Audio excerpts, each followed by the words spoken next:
Support for Carolina Business Review made possible by Sunoco, a global manufacturer of consumer and industrial packaging products and provider of packaging services, with more than 300 operations in 35 countries, headquartered in Hartsville since 1899. And by Business North Carolina Magazine. There's a place for those who subscribe to the theory that business doesn't have to be boring. With both North and South Carolina legislative bodies now having submitted finished budget proposals, it has been uncharacteristically quiet, at least from the business community, and somewhat in general about these draconian fiscal challenges ahead and the proposals on the table to overcome them. Welcome once again to the most widely watched source for Carolina business and public policy. I'm Chris William, and where are the debates around some of these issues? Or have we just budget fatigue? On this CBR, former North Carolina Chamber Chief Phil Kirk and South Carolina manufacturing proponent Louis Gossett. Later, from his office in South Carolina's Low Country, Santee Cooper boss Lonnie Carter. Major funding for Carolina Business Review provided by Grant Thornton, an international accounting, tax, and business advisory organization dedicated to serving middle market companies. Grant Thornton, a passion for the business of accounting. And by Novant HEALTH, a not-for-profit group of hospitals and physician clinics, ranked as one of our nation's 10 best healthcare systems, caring for patients and communities in North and South Carolina. Major funding also by King & Spalding, an international law firm with over 800 lawyers in 13 offices worldwide, providing legal services to clients in the Carolinas and throughout the world. For more information, visit www.kslaw.com. This edition of Carolina Business Review was recorded June 24th, 2011. On this week's program, Phil Kirk of Brady Energy Services, Louis Gossett of the South Carolina Manufacturers Alliance, and special guest Lonnie Carter, president of Santee Cooper. Now, Chris William. Hello, welcome to our program. Happy summer, gentlemen, and thank you for being here. Welcome.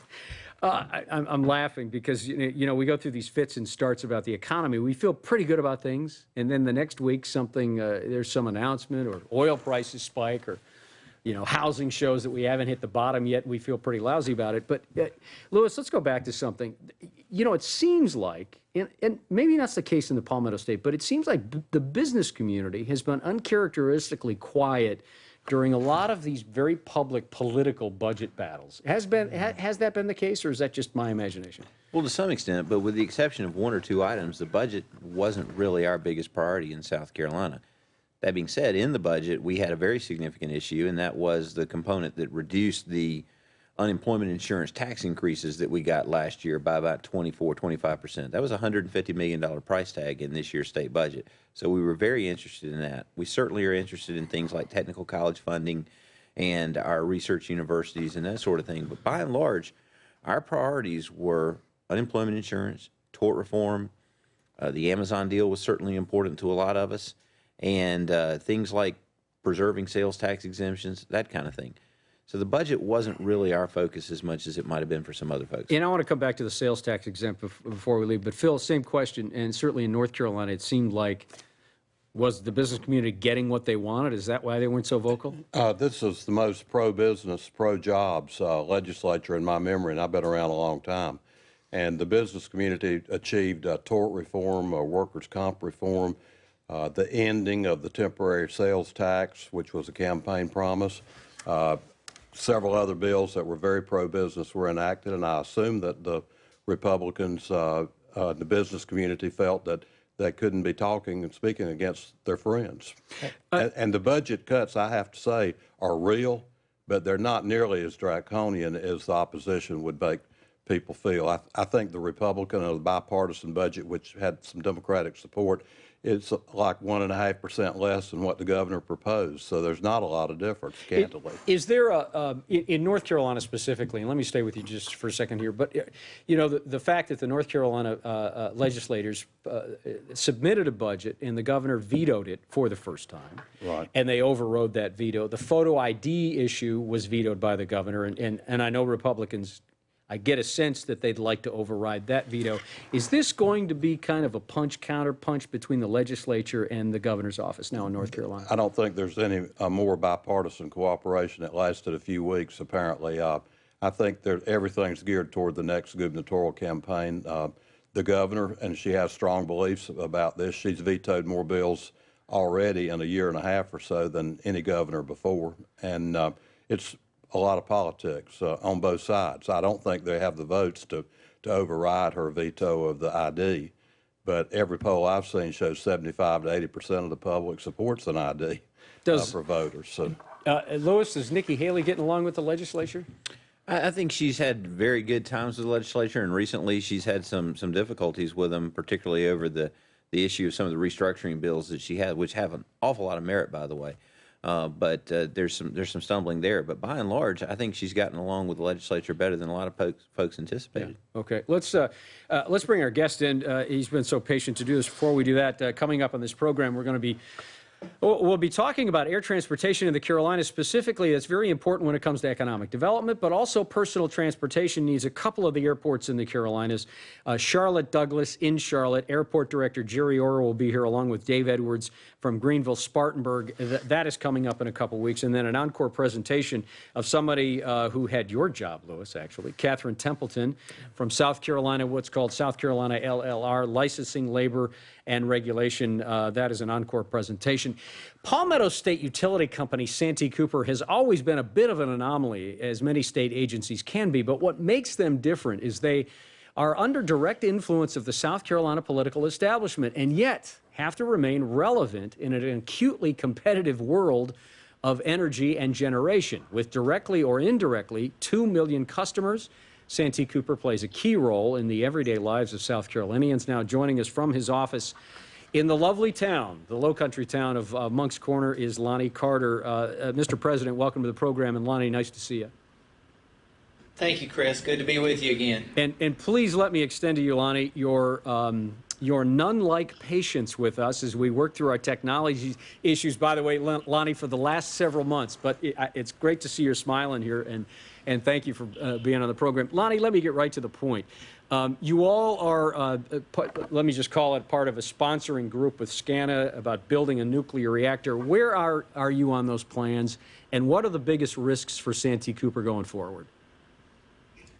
Our plans on the new nuclear unit, summer units 2 and 3 with SCANA, are going very well.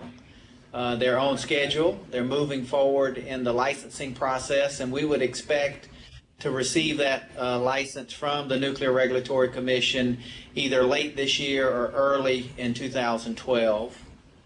The risks associated with it are much like any other project.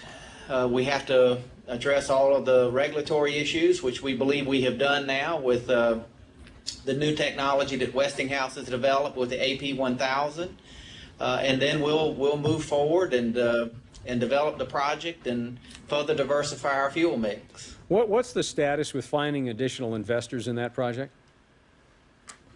Santee Cooper is looking at diversifying the investors in the project, as well as we've looked both to meet our short-term and long-term needs of our customers. We are out talking with a number of parties that are very interested in owning a piece of these first nuclear units that will be part of what I believe will be a nuclear renaissance in this country. So our interest is in making sure that over both the short and the long term that our customers' costs remain competitive. Lewis? Hey, Lonnie, it's good to see you. What do you think are the real reasons for this facility, and what kind of benefit that this can mean to the future prosperity of South Carolina, both for individuals out there and for the companies that might one day employ them? The great thing about a nuclear facility is the fuel costs are very stable relative to traditional fossil-fired units. So once you get a nuclear power plant in, and we already currently jointly own one in Summer Unit 1 jointly with SCANA, once you have the project built, you can count on a very stable operating cost associated with it, because fuel is not a significant component of the cost of operating the facility. So what that's going to mean is that large customers and residential customers will be able to have better dependability and predictability of what their power costs will be. South Carolina is a very pro-business state, as you know, Lewis, and having stable energy cost is a significant factor in making sure that we can continue to recruit businesses and jobs to our state. Phil? Lonnie, you referred to a nuclear renaissance. Before the situation unfortunate situation in Japan, I had felt public sentiment moving towards supporting more nuclear. I frankly wasn't quite sure about the government, although there are some positive signs there. Did the situation in Japan, how has it affected, if at all, the public reaction and the government reaction? We've been pleasingly surprised with the government's reaction. First and foremost, the NRC, just as early as, as late as yesterday, reiterated that they were on schedule and did not see any reason that they would not proceed with analyzing and finishing the regulatory process associated with the units that are currently in the licensing process. I've also been pleasingly surprised that our President Obama, has stuck with this program and has publicly stated several times that he believes that we need to continue to look at the development of new nuclear projects and diversify our fuel resources in this country and lessen our dependence on foreign sources of energy. And we continue to have very, very strong support from the Congress in Washington as well. So I do believe that we're going to continue to see the development of nuclear projects in this country. If we plan to actually reduce greenhouse gases significantly in this country and to develop more energy independence, nuclear power, nuclear energy has to be a part of our fuel mix going forward. You know, Lonnie, there's certainly been a lot of talk from both the Obama administration as well as the Bush administration and prior administrations talking about nuclear. But it seems like there have been stops and starts and fits and starts when it comes to overall energy policy. What is it going to take? What kind of pain will we have to endure, maybe is a better way to say it? How are we going to get a salient energy policy? And do you feel like we have one? Or how do we get to that point? No, Chris, we don't have an overall energy policy in this country. It certainly, I believe, would benefit us to develop one. What it will take to get an energy policy in this country is that all the parties that have a stake in our energy future, which I frankly believe is everyone in the country, coming together and approaching it in a balanced way. We must balance the cost of producing electricity with making sure that it's reliable and that we protect the environment. We have to do all three things. We have to manage costs, we have to be reliable, and we have to protect the environment.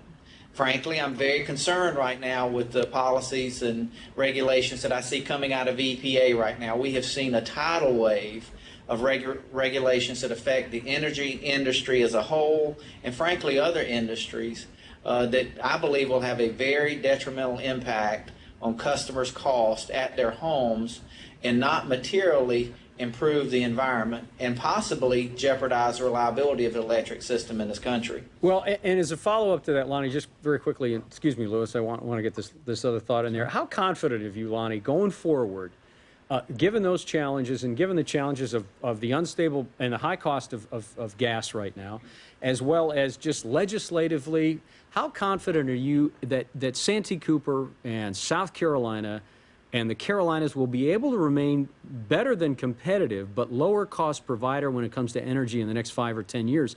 Are you confident you can do that? I believe that we can. I think we have set a very good policy. The board of Santee Cooper has adopted a policy that will significantly diversify our fuel mix going forward. And then the other thing that I believe that will allow us to be successful, which we have been able to do, is to remain flexible. Be willing to change when the conditions that present themselves to us dictate that we need to change.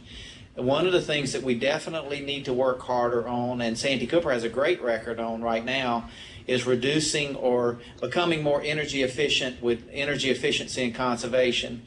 We've implemented a program that commits $113 million toward a goal of 2020 of getting 209 million kilowatt hours of generation a year off of the system. In other words, customers saving us from having to generate that power. We have already achieved 49 million of the 209 million kilowatt hours that we need to save annually.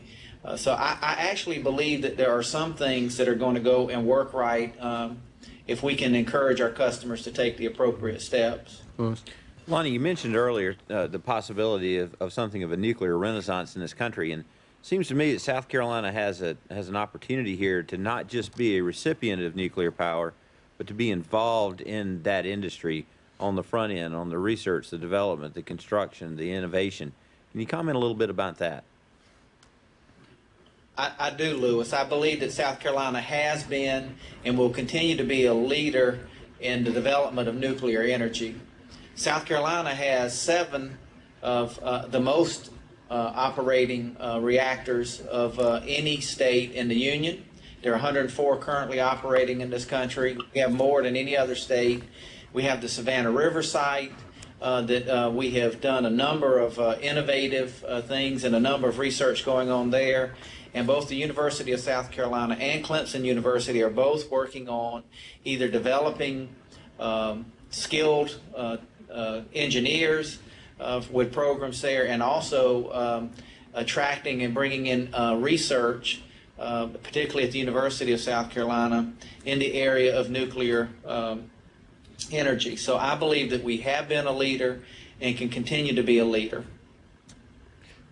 I'd like to drill down, and by the way, unintentional choice of words, but it worked in that case, on your record in alternative uses, specifically what you're doing in regard to wind. And I've read about some of your innovative alternative sources, such as sludge and food grease, as I recall. What are y'all doing in some of those areas that's different? Santee Cooper is very proud of its record in renewables and trying to explore and do research into renewables and other types of generating resources. In fact, our board agreed to adopt a policy that includes a significant amount of renewables, up to 280 megawatts of renewables by 2020. We're well on the way toward that goal. We currently have 197 megawatts of renewable energy either under contract or online. We have developed landfill gas units that capture methane, which is very harmful to the atmosphere. We've got, I think, 7 sites operating. We have the state's largest solar facility, which is a 311 kW facility we just dedicated a few months ago. Sort of an innovative facility where a portion of it is on top of our warehouse and crew quarters in the Myrtle Beach area on 10th Avenue, if you're interested in it and want to go by and see it. And then even out front of it, we had some extra unused space and work with the city of Myrtle Beach and others to put a solar system in there. We've done a number of demonstration projects with solar and wind. We actually have some wind operating, and we have an ongoing offshore wind study that is underway. But the one caution that I have about all of our renewables is cost. Cost, we have to be concerned about the cost. Our current estimates from our wind study, the work that we've done so far, is that it would be almost twice as expensive as our current conventional generation alternatives.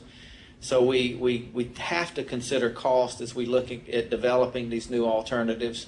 They certainly, I hope, will improve over time with technology. And of course, there's no type of generation that we do that doesn't have some challenges associated with it, whether it's transmission, environmental, or otherwise. So in our state, offshore wind is the only commercially viable wind that we can find now. But hopefully over time we'll be able to address some of those issues and find even some partners to work with us on a project if it ultimately becomes economical. You know, Lonnie, I said this when we first introduced you, and that was that the fact that Santee Cooper has been a state agency for years and years and able to be competitive has been pretty amazing. Could you see a future where Santee Cooper was privatized or some way there was a more commercialized ownership of Santee Cooper?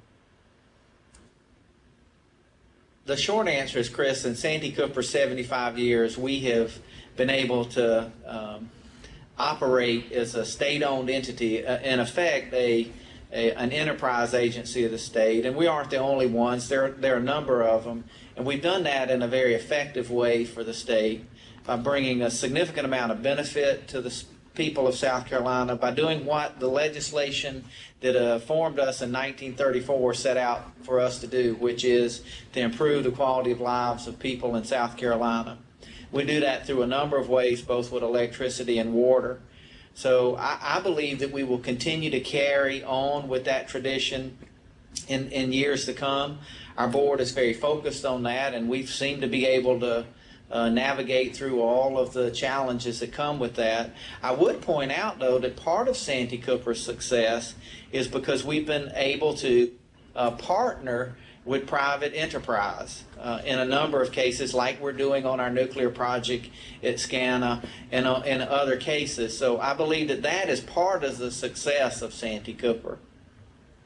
You know, I think, Lonnie, sometimes folks don't realize the impact that utilities have on economic development and the role, the very significant role that you play in helping to bring industry to South Carolina.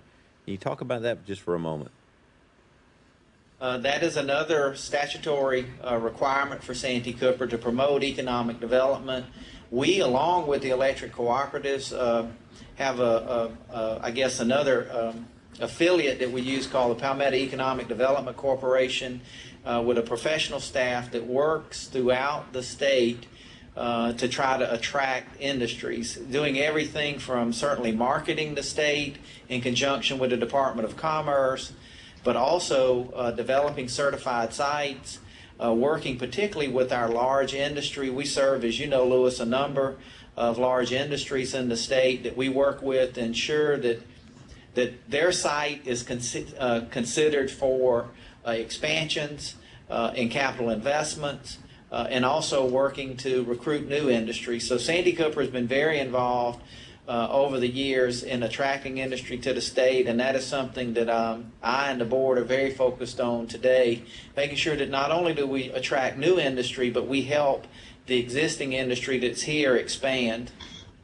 Phil, we've about 2 minutes left. How has your role in economic development at Santee Cooper, how has that changed in the last 25 years? The interesting thing I would say, Phil, is that it used to be we competed mostly with other states in the Southeast. Today, it's not just a cliche to say that we compete in a global environment. We do. Interestingly, most of the expansions at the facilities where we currently serve, we have not competed with that expansion in another state in the United States. We've competed mostly with the opportunity for people to go to China. And I'm happy to report that we have been very successful. One recently announced expansion in Dorchester County, and we expect to announce another expansion very soon up in Horry County with some of our customers. In both of those cases, their alternative, and they were very ready to tell us, was an expansion or a new facility in China. So that's really what I think most people would be surprised about, is that we compete globally for jobs. And I want to tie that back to what I said earlier about EPA's regulations. That's why those regulations are so important to us. It's not that we don't need to improve and do better. Always with anything that we do to the environment, we need to get better. But we have to balance that with the cost impact to our customers, because otherwise we will run our industry out of this country. Lonnie, thank you for being on the program. That's a half an hour, and it goes by fast when we usually get this stuff going on. And again, thank you for your unending patience as we work through these technical issues. We appreciate you having you on the program, and we'll see you soon, I hope. Chris, thank you. Glad to be with you. Thank you. Phil, welcome back. It's been too long, but good to have you here. Thank you. Lewis, as always, good to have you here. Good to be here. All right. Till next week, I'm Chris Woody, and we hope your weekend is good. Good night. Major funding for Carolina Business Review provided by Grant Thornton an international accounting, tax, and business advisory organization dedicated to serving middle market companies. Grant Thornton, a passion for the business of accounting. And by Novant HEALTH, a not-for-profit group of hospitals and physician clinics, ranked as one of our nation's 10 best healthcare systems, caring for patients and communities in North and South Carolina. Major funding also by King & Spalding, an international law firm with over 800 lawyers in 13 offices worldwide, providing legal services to clients in the Carolinas and throughout the world. For more information, visit www.kslaw.com. Additional funding provided by Business North Carolina Magazine. There's a place for those who subscribe to the theory that business doesn't have to be boring. And by Sunoco, a global manufacturer of consumer and industrial packaging products and provider of packaging services, with more than 300 operations in 35 countries, headquartered in Hartsville since 1899. And by viewers like you. Thank you. You may write us at Carolina Business Review, 3242 Commonwealth Avenue, Charlotte, North Carolina, 28205.